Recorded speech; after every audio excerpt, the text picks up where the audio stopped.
All right, scrapbook friends.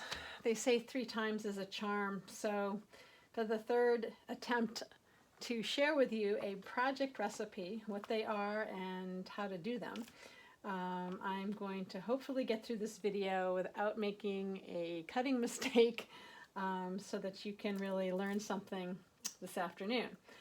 So I wanted to talk about project recipes because I know some of you know about them, but some of you don't.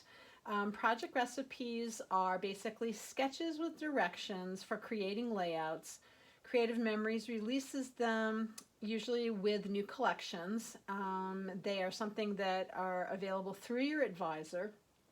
And in my workshop here, I do try to run them off so they're in a 3-ring binder, but now that we are working virtually, I am happy to email them to you should you be interested in a particular one. So the one that we're going to look at today is the project recipe that Creative Memories released for vitamin C, which was a very, very popular collection that was just released last month. It's still available. I think there's one of the paper packs that they're on reorder but should be in sometime this month. And what a project recipe does is it takes you step by step, showing you an example of the layout, showing you what the different pieces are going to look like. It even tells you the photos and the sizes of the photos, so that can give you some guidance in terms of, you know, how you're going to arrange your photos or how you might have to crop your photos. It gives you instructions, and it also gives you a cutting guide that tells you exactly the measurements of all the pieces you're going to be using to create your layouts. So, project recipes are guidelines.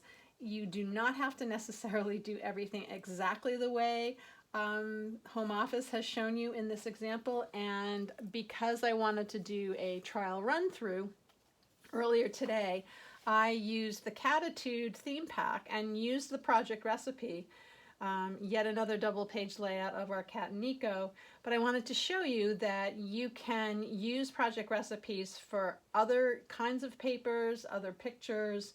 You know, you can just use the basic directions and kind of play around with what you have on hand.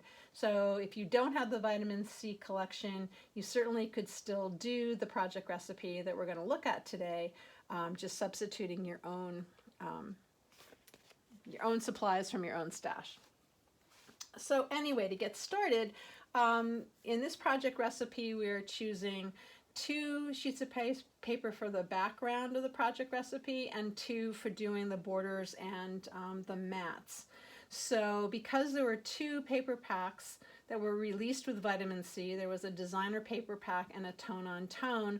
The directions have you use one of the design, or I should say 2 of the designer sheets for the background, and then 2 different tone on tones for your borders and your mats.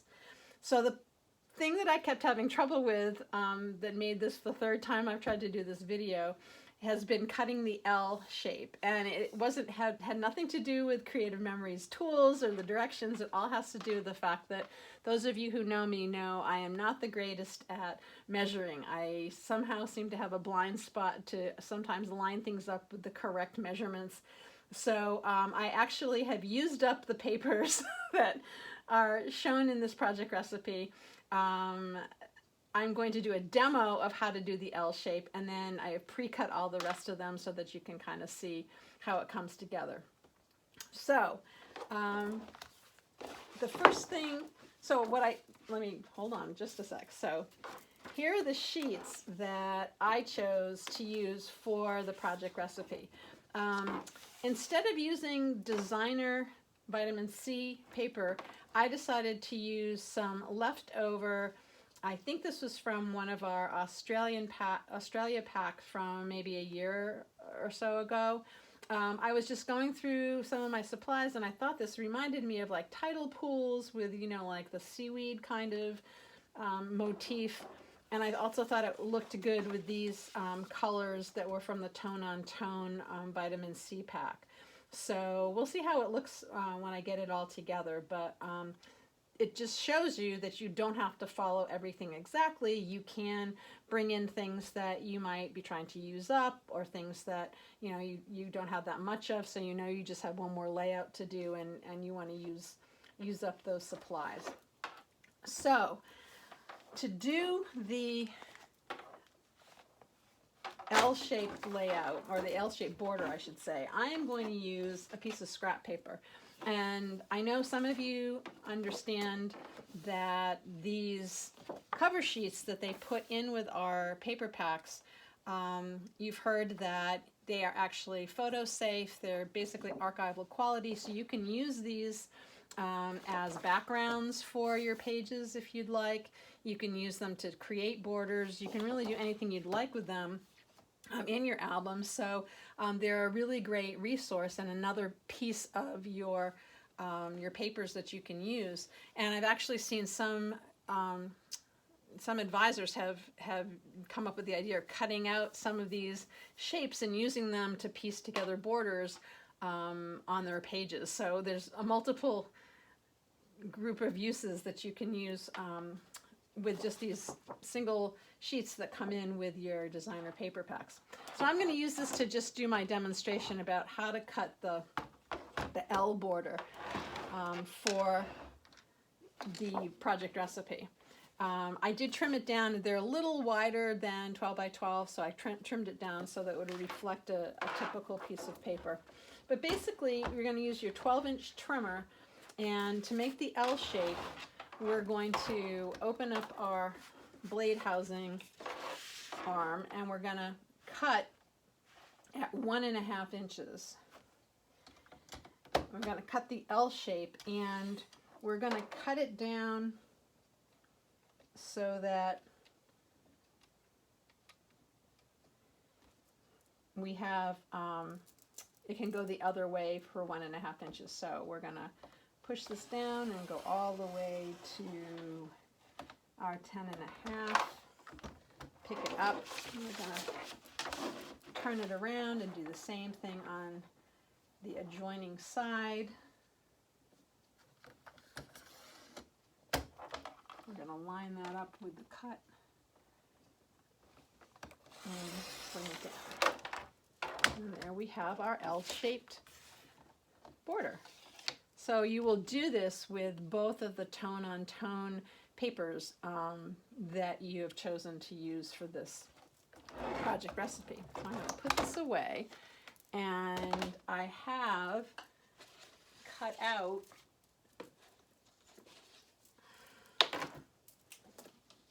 all of the pieces so that this video doesn't go on for too long. Let me just grab these. Of course, they fell behind, so I have my greens and I have my blues. All right, and there's our background pieces.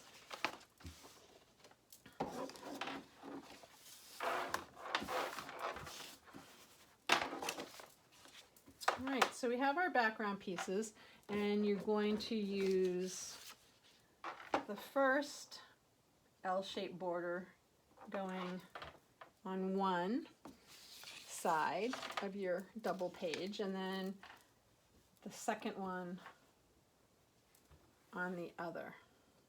Now the directions say that you can do a little ribbon cutting at the bottom, and you can be really fussy and measure 1.5 inches and cut to that mark, but I'm just going to wing it.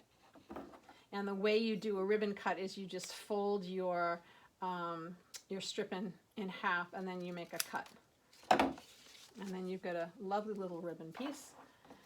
And they actually said to save this piece, because then you're going to put that where you're going to flip it and put it where you cut it from, so you have a little contrasting border there. And we'll do the same thing with this one. And again, you can be really careful and measure this, but I'm not. And there's our ribbon. And by flipping this, you get the contrast at the bottom. Or you could leave it off. I actually kind of like it better left off. But the directions, say to use those. So I'm going to put those down really quickly. I'm going to use repositional tape runner. on this whole project because I don't have pictures to go with it yet, and I really don't know. I mean, I'm thinking that I'll be able to have pictures work with this recipe at a later date, maybe after we get back from our beach vacation. But I do want to have a little bit of wiggle room, so using the repositional tape runner is a really great way to do that.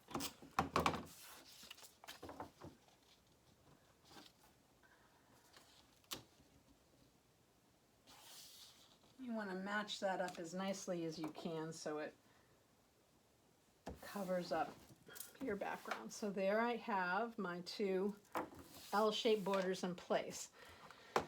The directions then have you cut or punch, I should say, using the seashell border, which is a new maker in our line, 2 strips, one from the top of each one of these leftover squares that you'll have, and you put them, you can kind of alternate them, putting the green one on the blue side and then the blue one on the green side, and you can match them up however. This one looks like a little shorter for some reason, but however you'd like. And then you follow the directions. You're cutting mats basically, so you can flip them over. This is where you can start to play around with it, make a decision as to how you want to do it.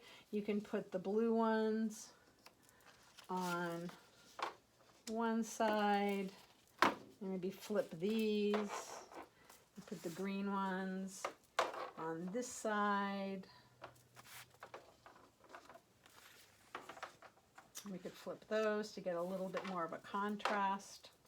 So these are mats for photos that you would cut, and they give you the specifications of how you should cut those photos to make them fit in the way you'd like them to. You also can substitute the mats that you've cut with pieces of, pardon my head, but pieces of the vitamin C collection. So say you want to take one of the variety mats that has like a nice title on it, Beach Days Are the Best Days. Let's see if I can move this down so you can make sure you can see that. You could substitute that.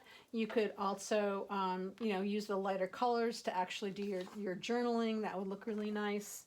So you can play around with this. And then, of course, at the very end, you could add some of your embossed embellishments to really make things.